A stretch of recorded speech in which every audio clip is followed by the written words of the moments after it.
Hello, I'm Alma Angeles. We're moving to the next stage of the pandemic, and as the world resets to the new normal, we find ourselves seeking the right balance between health and livelihood, constantly adjusting the boundaries between liberty and responsibility.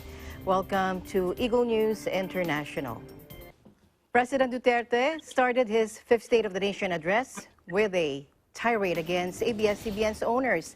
Now, in his speech, the president also slammed Senate Minority Leader Franklin Drilon, who he said arrogantly said that rich families didn't need to be oligarchs, and linked the anti-political dynasty advocacy to the issue of oligarchy. Let's listen in. My countrymen, it is sad that while government focuses its attention resources to battle the coronavirus, there are those who take advantage of a preoccupied government. One of them is Senator Frank Dillon.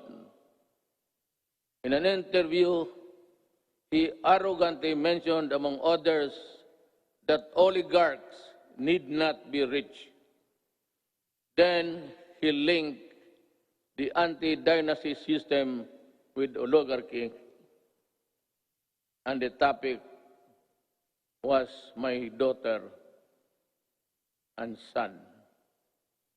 This happened after the Committee of Franchise voted 70-11 to deny the grant of franchise to ABS-CBN. Obviously, he was defending the Lopezes, that they are not oligarchs.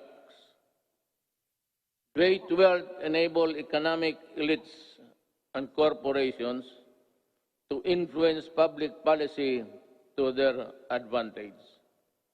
Media is a powerful tool in the hands of oligarchs like the Lopezes, who use their media outlets in their battles with political figures.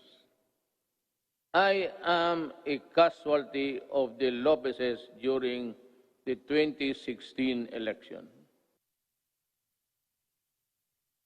The president in previous public speeches said he had paid for an ad to be aired over ABS-CBN when he was still Davao mayor and running for president, but he said this was never aired.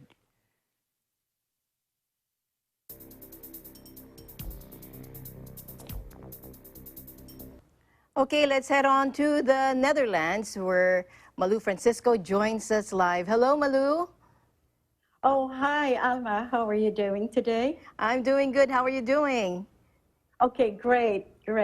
And greetings to all of you and to all the members of the Iglesia de Cristo who are celebrating today the 106th anniversary of the Iglesia de Cristo. And at this time, Alma, I'd like to share with you one of the things, or let's say one of the successful endeavors of the Iglesia de Cristo is the establishment of the District of Central Europe. This is just one of the many districts of the Iglesia de Cristo over here in Europe. And Europe is a historical continent as far as the Iglesia de Cristo is concerned. We recall 106 years ago that the First World War broke out here, over here in the West, and at the same time, another important event was taking place in the East, and that was in the Philippines, where the registration of the Iglesia de Cristo took place under the leadership of Brother Felix Manalo, whom the Iglesia de Cristo considers the last messenger of God based on the teachings of the Bible. Now, let's talk about Central Europe. Central Europe is one of the districts, and it takes care of the members of the Iglesia de Cristo who are living in 4 countries, namely the Netherlands, Germany, Luxembourg, and the German-speaking region of Switzerland. And this year is actually the first anniversary of the District of Central Europe, and one of their early activities to celebrate is that they held an evangelical mission online, which has been successful, that has invited thousands of viewers. And then this was even followed by another successful event, and that's the establishment or the launching of the INC radio satellite, INC Radio Central Europe, which is serving as the window of the world on what's going on with the Iglesia Ni Cristo in the countries of Germany, Luxembourg, the German-speaking region of Switzerland, and the Netherlands. And then, in the face of COVID-19, this year is entirely a different year of celebration for all the members of the Iglesia Ni Cristo. And since COVID-19 started wreaking havoc all over the world, the Iglesia Ni Cristo has been at full gear, even here in Central Europe. Online activities have been conducted to help the members as well as their friends and their relatives to remain active, creative, productive, and even innovative. In other words, to stay positive.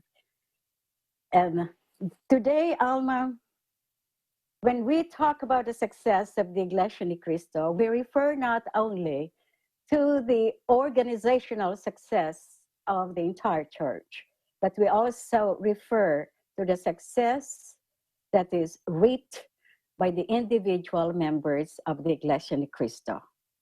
Today, we have as our guest one of the successful students of the Iglesia Ni Cristo who is living in Germany while studying.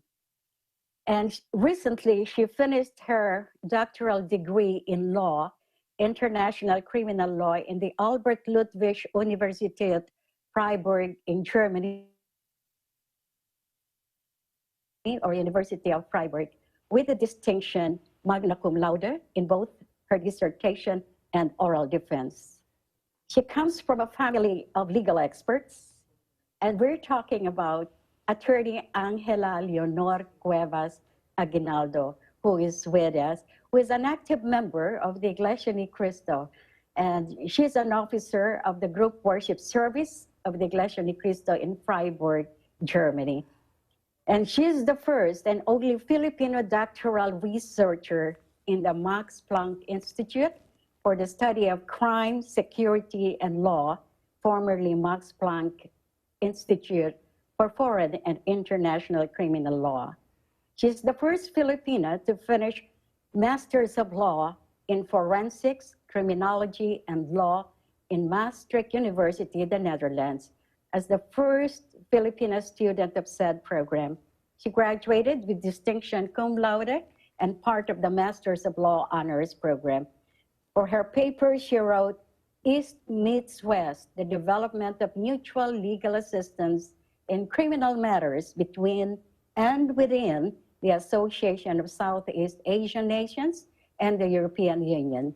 And for her master's thesis back here in the Netherlands, she wrote, In the Name of the Father, the case of the Maguindanao Massacre. And here she explained the Maguindanao Massacre as a form of state crime.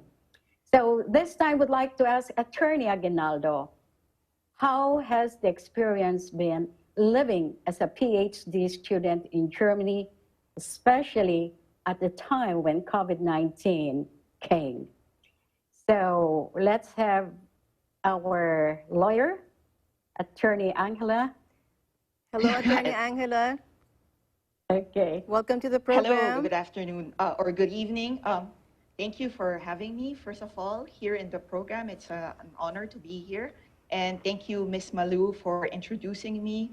And thank you for having me here. So it's quite an honor. Thank you. So in response to your question about how was it to become a PhD student here in Freiburg, Germany, at the beginning, I think it was quite hard because, as you said, I was the only Filipino or first Filipino in our institute. So it took quite an adjustment. Prior to that, I needed to study German language as a requirement before flying to Freiburg, Germany, and starting my doctoral research. So even if one has studied really well or in language, it cannot be helped that when I arrived here, there were still adjustments that needed to be made, or I needed to adjust to the culture of German society, etc., But through the grace of God, through the help of God, I was able to overcome them. And then one of your questions was as well during the pandemic. It was quite difficult being alone here in Germany. And then when COVID struck, I was already at the tail end of my research. So trying to fix things about my research, and we needed to work from home, do the necessary adjustments. And somehow COVID-19 has an effect on you, even if you think about it or not. If you work from home, if you're isolated from others, it affects your overall health or your mental health. So it affected my concentration, my focus. But through the power of prayer, probably, or faith, I was able to overcome these challenges and be able to submit and defend my thesis, even if it was in time of COVID. Attorney, as the Iglesia ni Cristo celebrates its 106th anniversary, what are you thankful for? I'm thankful for that, for one, as we celebrate our anniversary, that we're still alive and healthy. Many people are suffering, and of course we commiserate with the people suffering from the pandemic, because it's not only a health problem, physical health problem, but it's an overall problem in the economy, in society, everything. It affects everything. So I'm still grateful, because until now we are able to live day by day. And that's what I'm grateful for, that we are able to survive and do the things that we ought to do day by day. And I think that's through the grace of God that we are able to struggle and survive the challenges that come our way. And hopefully I'm grateful, because I know at the end we will survive all of this, that there's always a light at the end of the tunnel, and that at the end of the day we will come out stronger, faster, or higher than where we were at the beginning of the pandemic. Okay. Malu? Okay, yes, Alma. Now, let's just go to the serious side a bit about your studies, and this would not take us long. Well, when we talk about law, this is something really, oops, that's beyond my understanding sometimes. But anyway, here she is. Let me ask you, Attorney Aguinaldo, your expertise is on the criminal law, and you've done comparative studies. So what are your observations as far as the criminal law of those countries and the criminal law of the Philippines is concerned? What are some of your observations? Can you give us some highlights, and probably you can glean from your paper? Okay, so I think in response to your question, I think I can make three main points. First of all, at the outset, Philippine legal system is very interesting to study, or be subject of comparative studies, because it is a unique system of civil law and common law.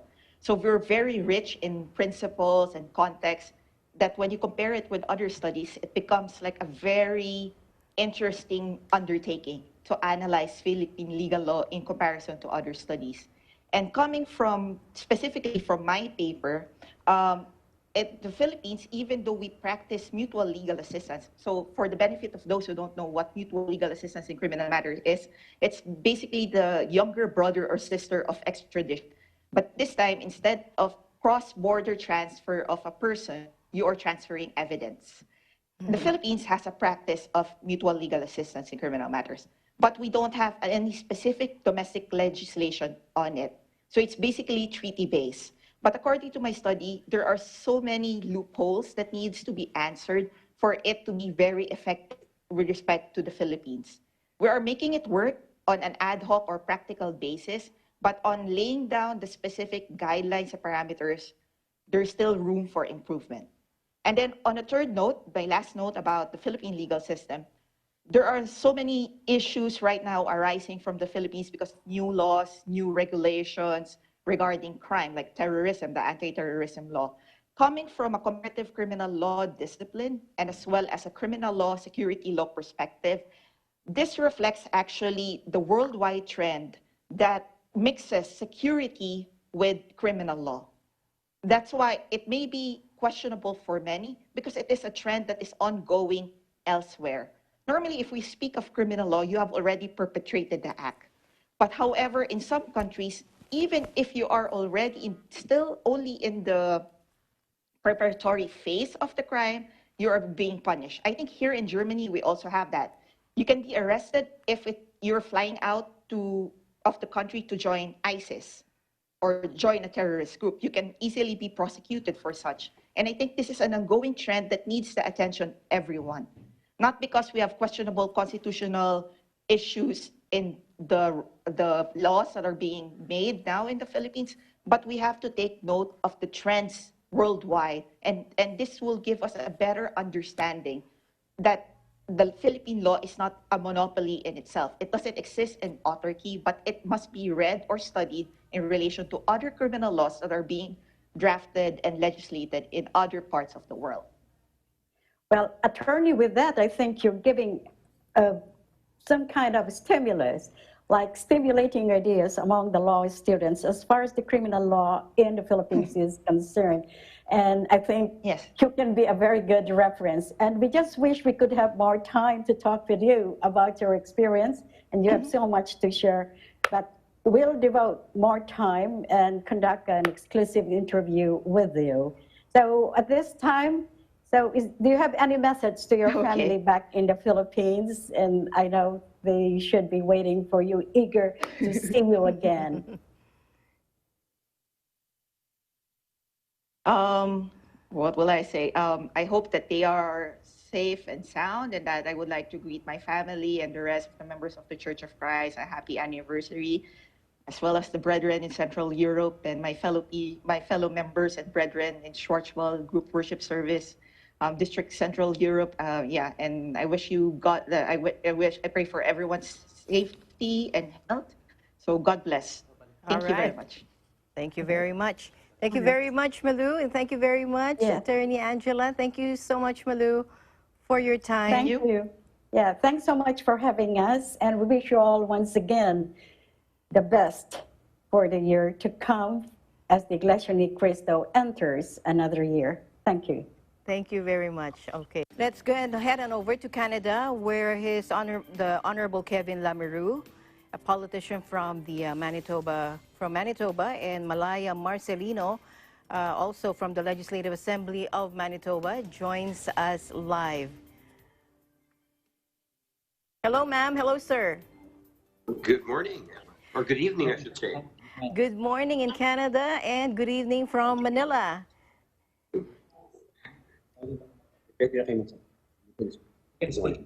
Oh, good to see you guys.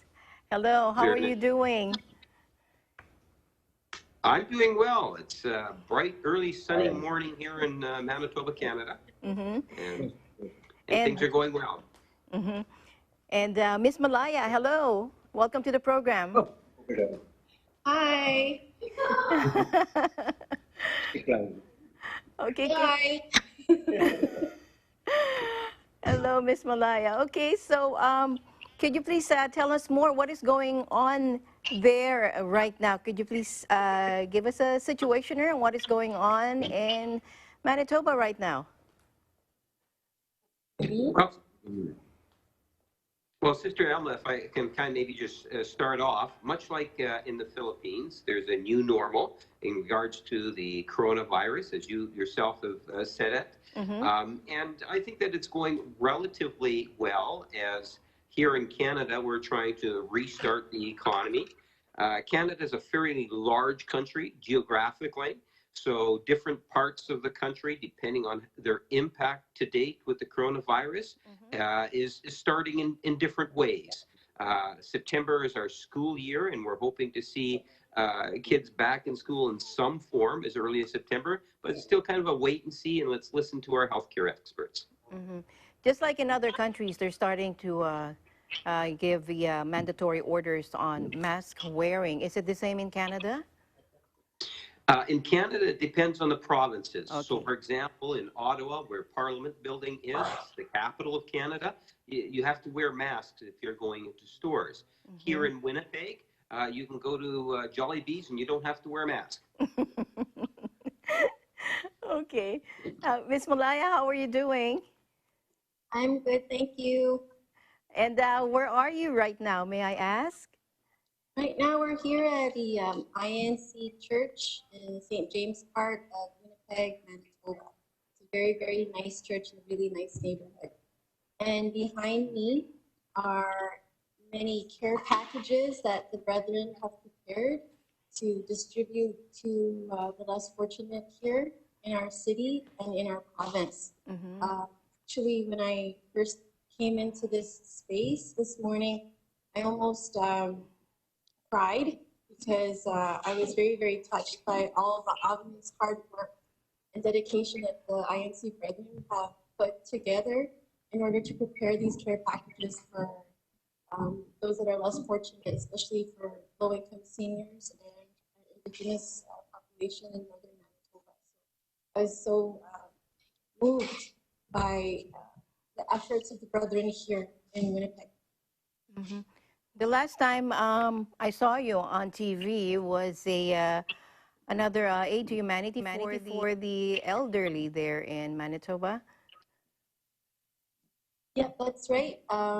And some of these care packages are actually going to be going to that same building.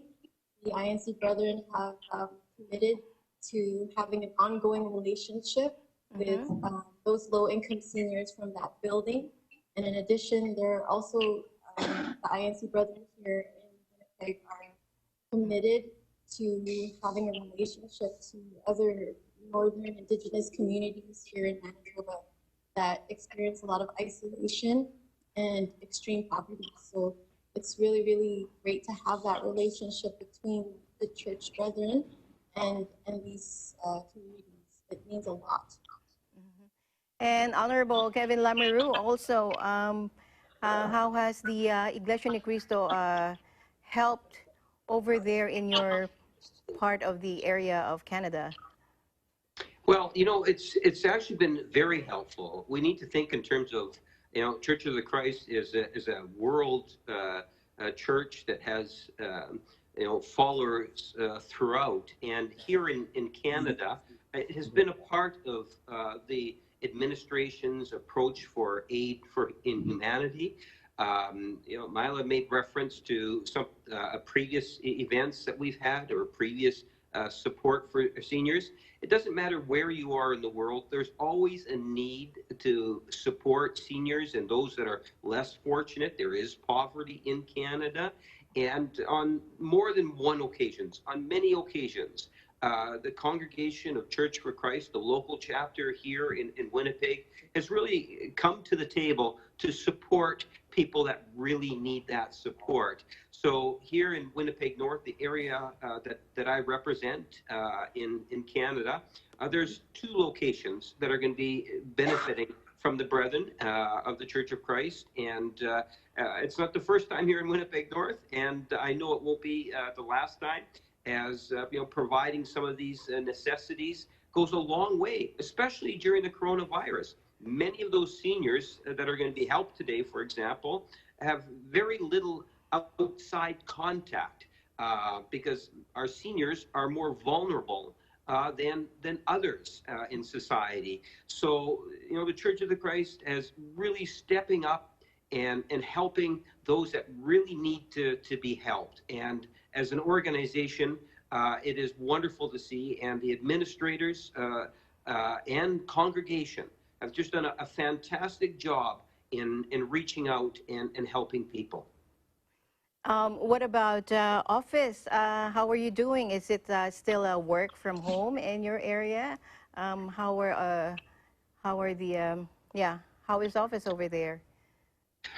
For members of Parliament across Canada, there's very few that are actually open. For what you'll usually see is that there's federal civil servants or even MP offices. The offices will be closed to the public, but still open in terms of staff or providing services. So we're there working from home in most cases. That's where I am currently, in my home. And we still work, but we do a lot of Zoom meetings and meetings such as this, and just talking with constituents and helping where we can. And how are you coping, sir? Well, I think we're doing relatively well in comparison to other countries. You know, we're aggressively bringing in programs to support people that find themselves unemployed because of the coronavirus. We have an excellent healthcare system that's being supported by all levels of government. But most importantly, we have people that understand what the coronavirus is all about and doing things such as physical distancing, washing your hands, coughing into your elbow. These are all very important things in minimizing the negatives of the coronavirus. Ms. Malaya, hello.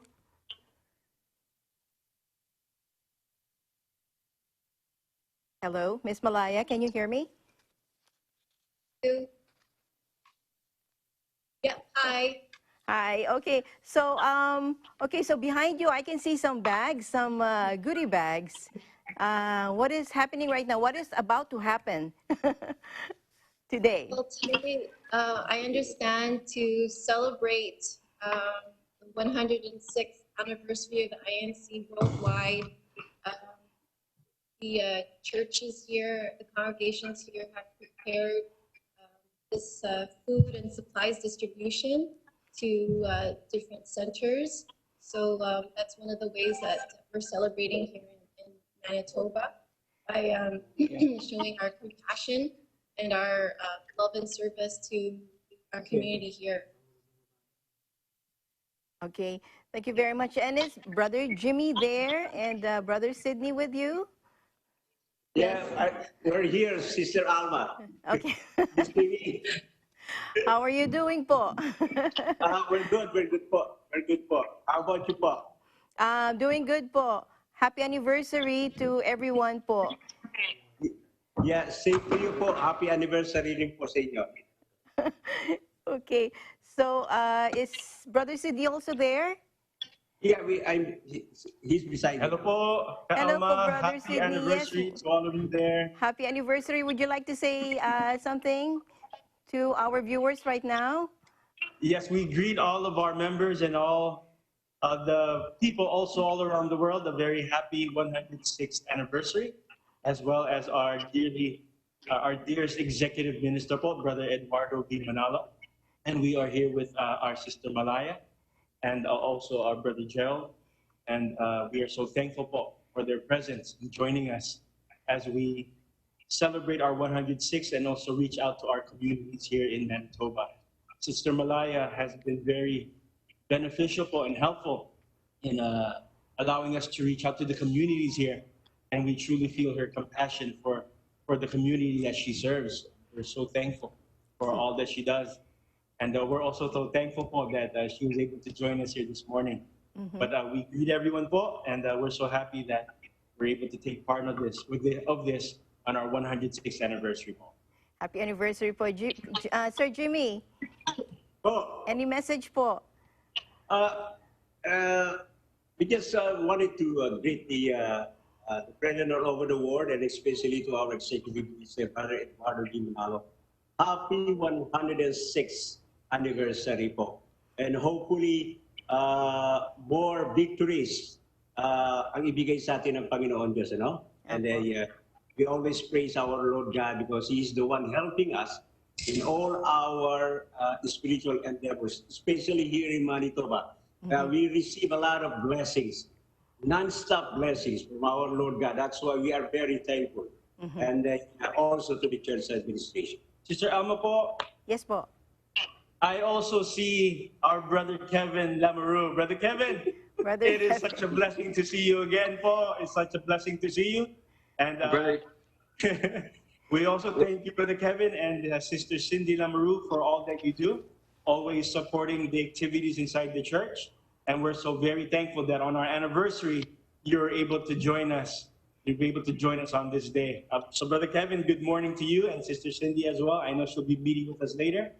And to all of our brethren around the world, thank you so much that we continue to unite with our administration. Thank you po, Alma. Thank you. Last message po from Miss Malaya and Mr. Kevin. oh, first, if I may, Elma, just to Yes, please. say greetings to both Brother Jimmy and Brother Sydney. It's great to see the two of them. I know we're celebrating 106th anniversary, and to congratulate all the congregation and the administration. You know, earlier this year, I had the opportunity with Brother Sidney to be in Quezon City and just to explore and meet with Brother Eduardo Manalo. And it was such a privilege and an honor to be there and just to be able to see how much and to what degree the Church of Christ reaches out in terms of education and getting people engaged and the charitable work that it does around the world, the enhancement of faith. So just to recognize that 106 years anniversary and congratulate from the administration right down to the congregation and wish them the very best in 2020. Thank you very much, sir. Ms. Malaya, any last message? Yes, Sister Alma, I just wanted to thank the leadership and guidance of Executive Minister Brother Eduardo V. Manalo and the rest of the brethren worldwide. I'd like to extend warm congratulations to you on your 106th anniversary, and I hope that you will continue to grow and prosper and continue to spread all the compassion and aid to humanity that you've been doing into the future. Thank you very much, and congratulations again. Thank you very much. Okay, so that was the Honorable Kevin Lamoureux from Manitoba, Canada, from the Legislative Assembly of Manitoba, and Ms. Malaya Marcelino. Thank you very much for joining us today. We'll be right back. Stay tuned.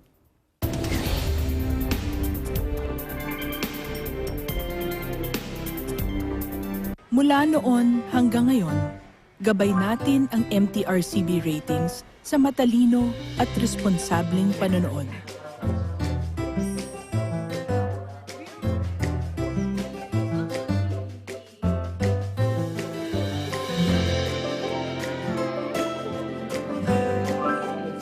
Sa tamang pagsunod sa MTRCB ratings, ginagawa nating ligtas at makabuluhan ang panonood ng bawat miyembro ng pamilyang Pilipino. Lumipas man ang panahon, hanggang may pamilyang Pilipino, andyan ang MTRCB.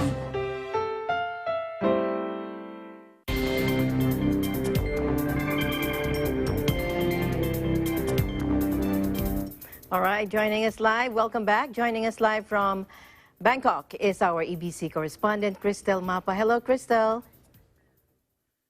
Hi, Alma. Hi. It's good to see you. Good to see you. Happy anniversary. Happy anniversary to you too. Well, Alma, did you know that for 60 consecutive days, Thailand has no local transmission of COVID-19, and that makes them a choice of World Health Organization as a model for handling this pandemic. Spokesperson of the Center for COVID-19 Situation Administration, Dr. Tawisin Lisanayutin, thanked the World Health Organization for choosing Thailand to produce a film documentary on successful models for handling and curbing COVID-19. Another country chosen for the purpose was New Zealand. Dr. Tawisin also quoted a report that Thailand came fourth after Taiwan, Botswana, and South Korea in doing best in Bloomberg Economics ranking of 75 economies based on confirmed deaths from COVID-19, the level of activity compared with the pre-virus normal, and the policy space available to counter the damage. Coming fifth was China. According to CCSA, Thailand has gone 60 consecutive days since May without any local transmissions of COVID-19. The eastern province of Rayong has now returned to normal after 14 days without reports of infection. Earlier, there was a fear of the spread of COVID-19 from the visit of an infected Egyptian Air Force crew member in this province. And yes, Alma, another update is that as members of Filipino homegrown church, Iglesia ni Cristo commemorates its 106th year anniversary, an online musical presentation was led by members in Asia.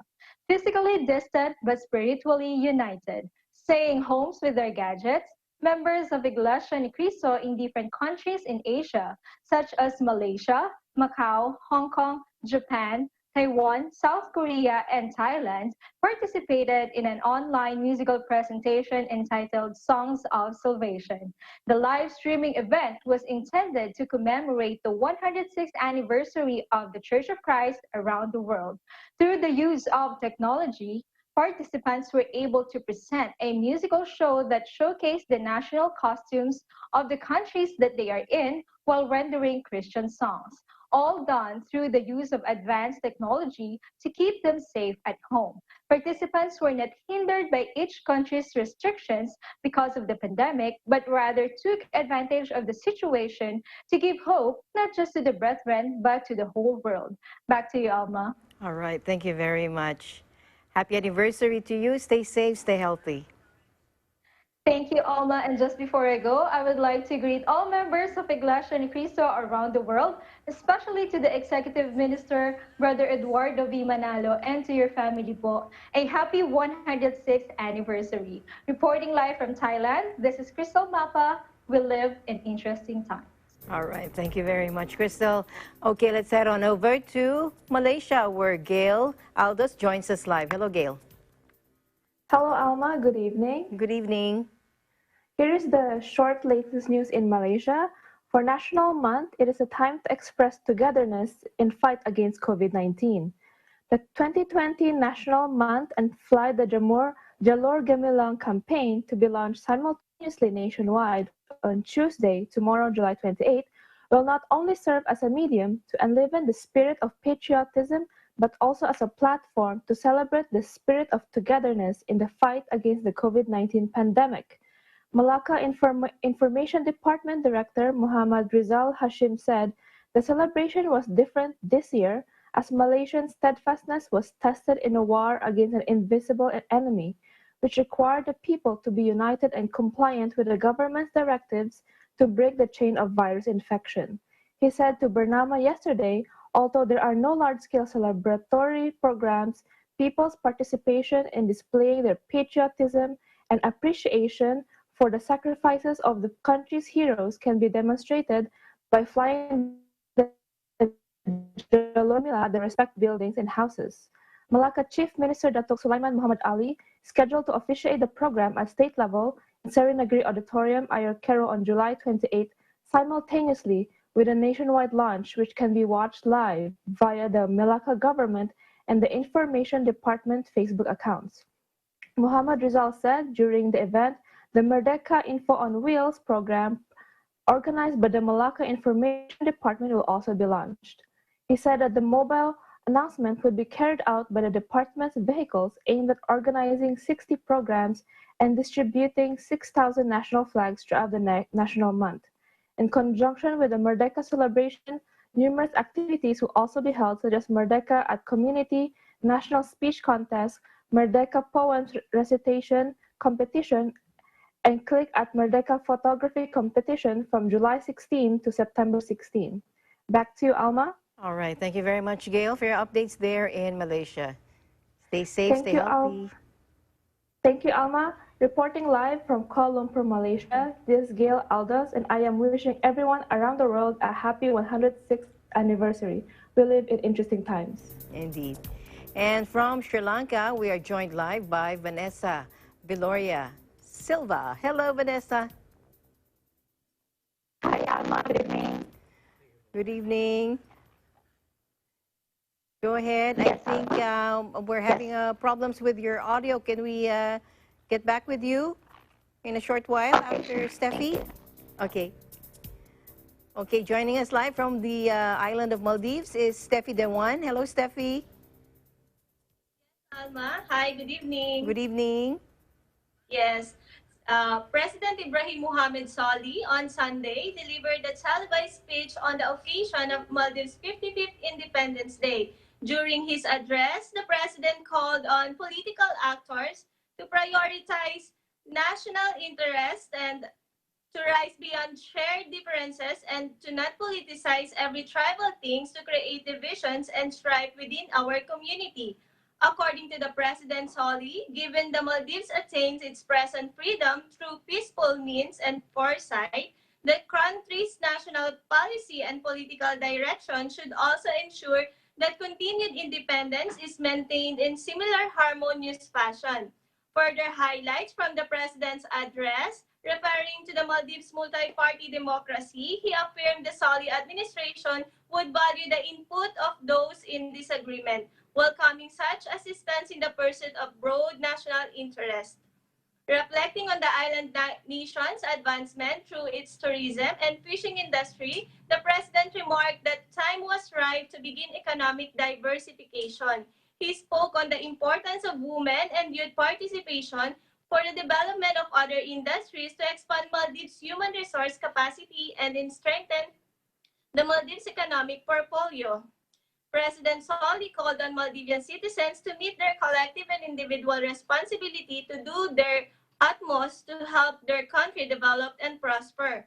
President Ibrahim Soli's words come at a time when public ire is an all-time high since he first took office in 2018 as negative sentiments grow louder, fueled by the government's movements in the various areas. Over the last couple of months, a number of rallies were held by concerned citizen advocacy collectives and oppositions over a number of issues. The most recurrent being over impunity for sexual offenders appointed to the public office, more stringent measures to ensure the safety of women and children, and over its continued tolerance over severe mistreatment of expatriate workers in the country.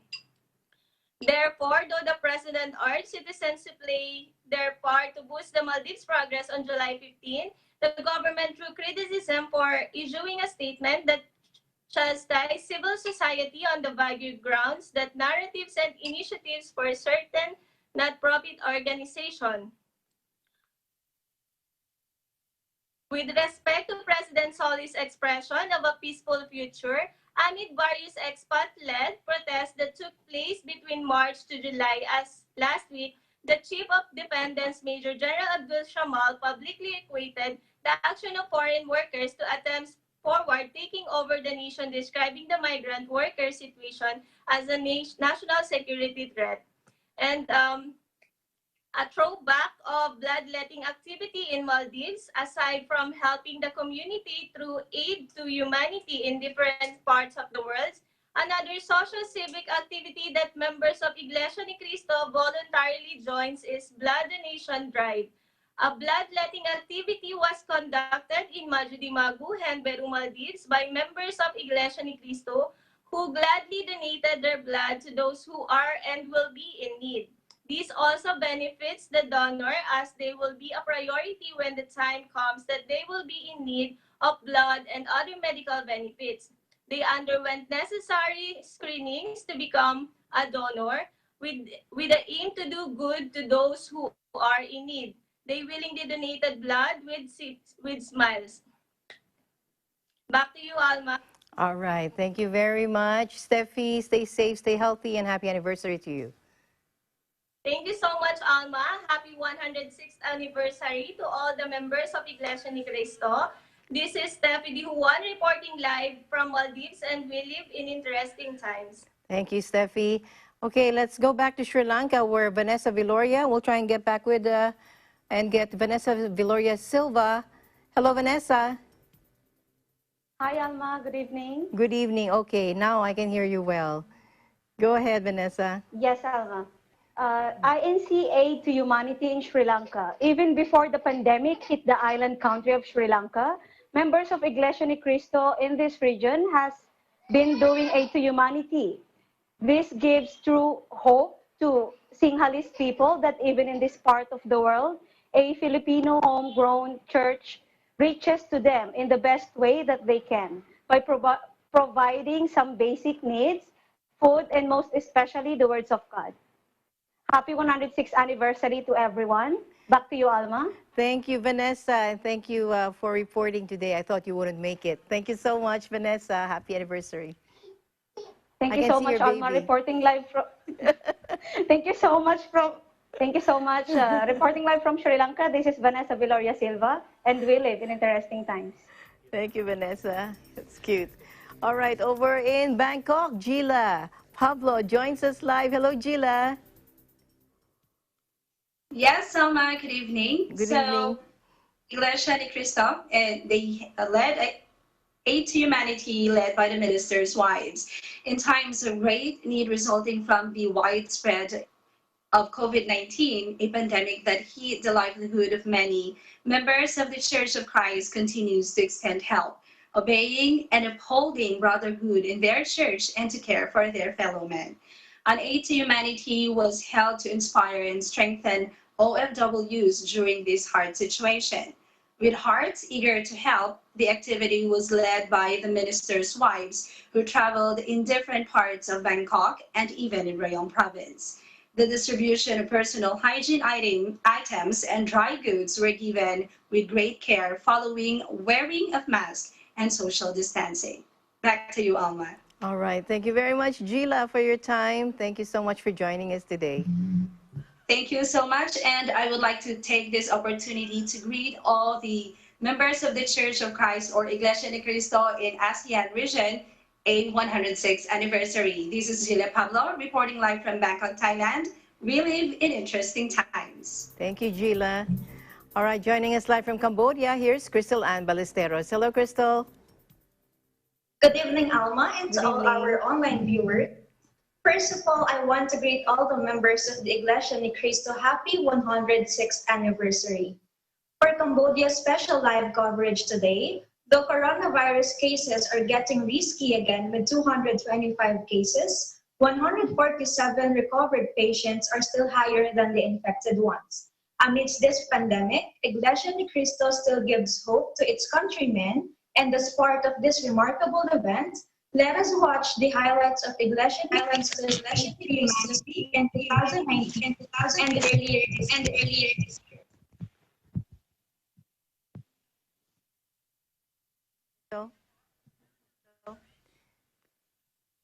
Go ahead, Crystal.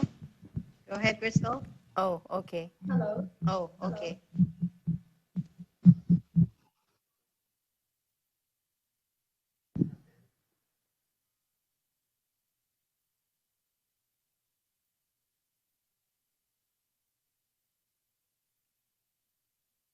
Filipino workers and even Khmer people benefited in such events.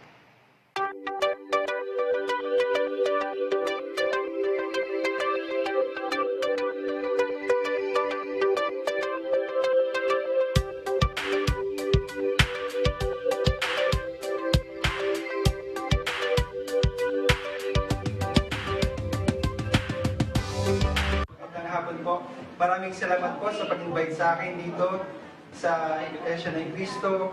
Ako po ay natutuwa at ako po ay na-enlightened sa mga sinabi ng ating ministro at binigyan niya po ng kaalaman ng aking isip. This is such a good event na may pagpatuloy po ng samahan ng Iglesia ni Cristo ang gantong mga event para po matulungan at ma-enlighten din ang ibang mga tao at kabataan na katulad ko. Good afternoon. Thank you po sa invitasyon papunta rito sa INC, Iglesia ni Cristo. I have been invited about 3 or 4 times when I was here, 4 times already. I like, gusto ko siya, lalo na yung bridge ngayon, napakagaling. Damang-dama ko yung kanyang mga sinabi, pumasok sa ulo ko, sa aking isipan at sa aking puso. Ang galing niyo ng bridge. Di ba ang pangalan niya? At sana, makabalik pa uli, makapunta. Most of the time, sumasama ako kay Jenny. Nagdadalawang isip ako, pero nagustuhan ko ngayon ang crowd. Magagaling din ng mga tao na makisama. At mababait sila. Sana po, makapagpatuloy ang magandang gawain ng Iglesia ni Cristo sa mga tao.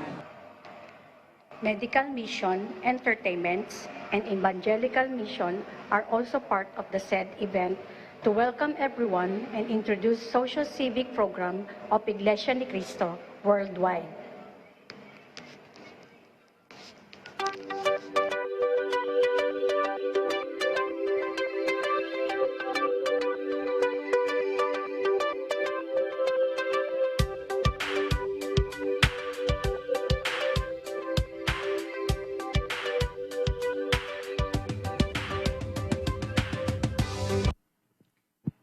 January 2020, months before the first local case of COVID-19 was confirmed in Cambodia, an aid to humanity was conducted in Dara Airport Hotel, which was attended by overseas Filipino workers and Cambodians. They were pleased to receive goodie bags and expressed their thanks to the church administration.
The church administration continues to help and foster this kind of activity even before the pandemic hit Cambodia by giving goodie bags and also by opening the curiosity of guests about the church's teachings. Babautismo sinabi na ng ministro na magkakaroon ng maraming pagsubok dahil lumalip ko sa iglesia. So ngayon ko masasabi ngayong araw mismo na to, na yung first na pagsubok is nasabi na sa akin. So ako ay nabaptize nung ako ay bata pa na Katoliko. Ang aking mami ay Katoliko, ang tatay ko ay Katoliko. So nag-message ang mami bakit daw ako nag-iglesia. So yun yung isa sa mga pagsubok na alam, number 1 na dumating ngayong araw na to. Kasi parang ang sabi niya is pakiramdam niya nag-fail siya bilang nanay ko dahil from Katoliko is nag-iglesia ako. So ngayon, sinabi na rin sa akin ni Lord while waiting sa evangelical mission, nasabi na sa akin ni Lord kung ano yung sasabihin ko sa kanya, yung bago ko lumabas. Ngayon, nabanggit ni Kawilin kung ano yung sinabi ni Lord din sa kanya na sinasabi sa akin. So, yun yung pinaka-ano ko, is yung ano yung ibibigay sa akin ng mga matitinding pagsubok para panindigan yung decision kong mag-iglesia ni Cristo.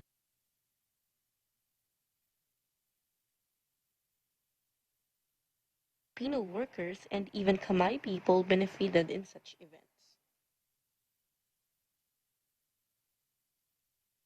Truly, the stories we heard are inspiring and memorable. This kind of activity shows how united the Iglesia ni Cristo members are even abroad. Reporting from the Kingdom of Wonder, Phnom Penh, Cambodia, yours truly, Crystal Ann Ballesteros, together with my co-correspondents, Princess Calamanan, Imelda Mahinay, Ludivina Otadoy, Eduardo Boyose. Once again, happy 106th anniversary to all the members of Iglesia ni Cristo around the world, and we always live in interesting times. And on over to Pattaya, Thailand, where Esther Odanga joins us live. Hello, Esther. Sawadee ka. Good evening, Alma, and to our viewers all around the world. So here's the latest update over here in Pattaya, Thailand. The members of the Iglesia ni Cristo Church of Christ in Chonburi, Sriracha, Pattaya, and Rayong, in cooperation with the Felix Y. Manalo Foundation, extended their help to the Filipino community in the eastern part of Thailand. The series of activities started on March, when most of the schools and companies are closed due to the pandemic. Most of the Filipinos in the east of Thailand are teachers. Many of them lost their jobs, while others still have contract, but the school don't give them salary because of financial struggles. Knowing about the problem, the Church of Christ members, together with their resident ministers, immediately lend help. Members and non-members of the church benefited and received goodwill bags that includes bags of rice, canned goods, noodles, snacks, and toiletries. Since March until the 6th of July, the members of the Church of Christ continuously visiting their countrymen to lend help and to lift them up spiritually and emotionally. There are more than 70 Filipinos that benefited from this series of activities, and they are extending their thanks and gratefulness to the Executive Minister of the Church of Christ, Brother Eduardo V. Manalo, for helping them and for always remembering the Filipinos in this part of the world, especially these hard times. And also, Alma, I would like to greet the members of the Church of Christ, Suktan Wan Koprop. Happy 106th anniversary to all of you. Back to you, Alma. Thank you, Esther. Happy anniversary to you. Happy 106. Thank you. Stay safe. Stay healthy. Reporting live from Pattaya, Thailand, this is Esther Adanga. We live in interesting times. And from Laos, here's Marian Leal. Hello, Marian. Hi, Alma. Hi. Sabadi to all the viewers around the world. Here are the latest updates here in Laos. International tourist arrivals in Laos during the first 6 months of this year have dropped 60% compared to the same period last year. Laos confirms its first case of COVID-19 on 24 March, going into full lockdown on 30 March with measures prohibiting residents from leaving their homes except for essential tasks. International customary borders were closed and interprovincial travel was banned. Hotels and restaurants were authorized to continue operations. However, restrictions on travel forced most to close down temporarily or permanently. Despite a lifting of certain lockdown measures and an initial victory declared over COVID-19 in June, the impact on the economy is expected to be disastrous, while unemployment has jumped to 25%. The Vientiane Times quotes an internal report by the Department of Tourism, Marketing, Ministry of Information, Culture and Tourism as showing the international visitor numbers have fallen from 2,228,459 in January to June 2019 to just 886,447 in the first 6 months of this year.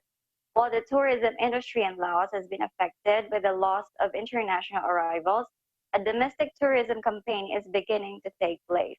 First announced informally late last year, the idea of promoting domestic tourism predates the COVID-19 pandemic.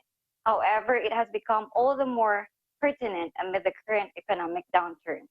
Industry leaders are likely to collaborate on special promotions, combining flights and accommodation or meals to attract tourists from within the country, says Jason Rowland, senior partner at RDK Group, marketing and consulting firm specializing in tourism. While little has been confirmed in regard to the upcoming campaign, except for its working title, Lao Visits Laos, it is believed that the campaign will bring together stakeholders from across the tourism and hospitality sector in a combined push to stimulate the sector. Back to you, Alma. All right. Thank you very much. Stay safe, stay healthy, and happy anniversary. Thank you again, Alma, for having me here. Happy 106th anniversary to you and to all the members of Iglesia ni Cristo around the world. Reporting live from Laos is Marian Leal. We live in interesting times. Thank you, Marian. And to date, American Samoa remains the only place in the United States without a confirmed case of COVID-19. Arian Torres joins us live from our EBC American Samoa Bureau. Hello, Arian. Hi, Alma. Good evening there in the Philippines. And Good aloha evening. and good morning here in American Samoa. Okay, Arian. Yes, Okay, Alma. we can't see you. So, what is happening in American Samoa? Yes, aside You from remain to be the only place in the world, in the United States, without any confirmed case of COVID-19. we are still COVID-free, and we're still We can't see having you. the Can you cold turn on your flu. video, Arian? There you go. Ayan. You can see me now? No. No, we can't see you still. I have no idea, Alma, what's going on with my video. Okay, so give your greetings, Arian, before we go. Yes, I just would like to greet Iglesia ni Cristo and its members around the world, happy 106th anniversary. All right. And good evening and good morning here in American Samoa. All right. Stay safe and always God bless. Thank you, Ariane, for joining us even for a little bit. And to all our correspondents who weren't able to join, there's still tomorrow. We'll see you back tomorrow. Thank you so much for joining us tonight. Before we close, we'll leave you with a word of hope. At the end of the day, there remains so much more to be grateful for. See you again tomorrow evening. Good night, Amalma Angeles. We live in interesting times.